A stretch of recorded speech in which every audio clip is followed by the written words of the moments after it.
Sabi nila, matatagpuan mo ang tunay na saya sa taong bida-bida. Ay, so alam mo na.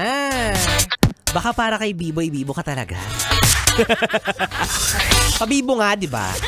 Oh, sorry na. O ikaw ba, yes, friend? Masasabi mo ba sa iyong sarili na bida-bida ka? Ay, oo, yung tipong ang hilig-hilig mong magpresenta.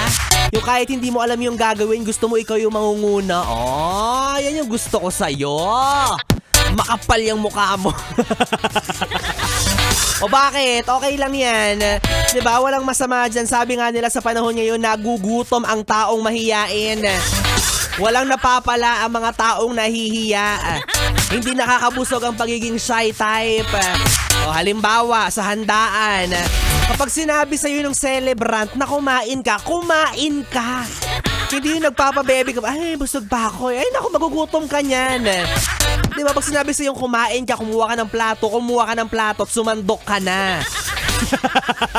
Ganon. O, di ba, gusto mo ikaw pa mag-lead ng prayer. Gusto mo ikaw na rin yung mag-blow ng candle. Kapal ng mukha. O, alam niyo kung totoo sin mga yes, friend. Wala naman talagang masama sa pagiging bida-bida, di ba? For as long as ginagawa mo yon for good intention. Oo, pero kung isa kang bida-bida / pakialamera or intrimitida, yan. Para lang magpasikat sa iba o para mangsapaw ng kapwa, wala, kawawa. Oo, yung tipong pinagpipilitan mo yung sarili mo para lang ma-appreciate ka ng ibang tao na kung mahirap yan. Oo, walang talent fee sa ganyan. Mababa ang bigayan sa ganyan. Kaya again, okay lang ang mag-initiate basta for good intention. O, kaya hello po sa mga yes pre natin na mahilig magpresenta. Oo, ito talaga yung mga taong malakas loob no? Sila yung mga walang inuurungan, walang inaatrasan. Kaya madalas sila rin yung napapahamak.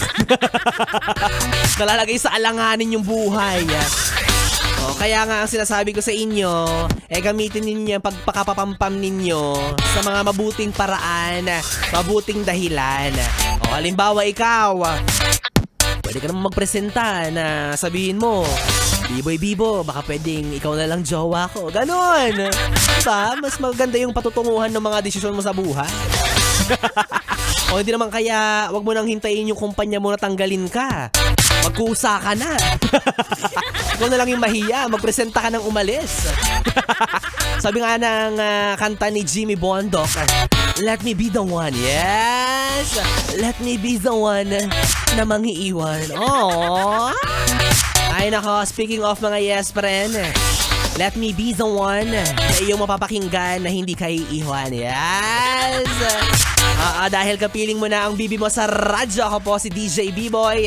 B-Boy, Bibo. At ako na ang iyong makakasama hanggang mamayang alas 12 para sa ating BB Time. Kaya naman dito ka lang sa istasyong No Problem. Ang 101.1, Yes FM Solid. Oras natin, 9:37.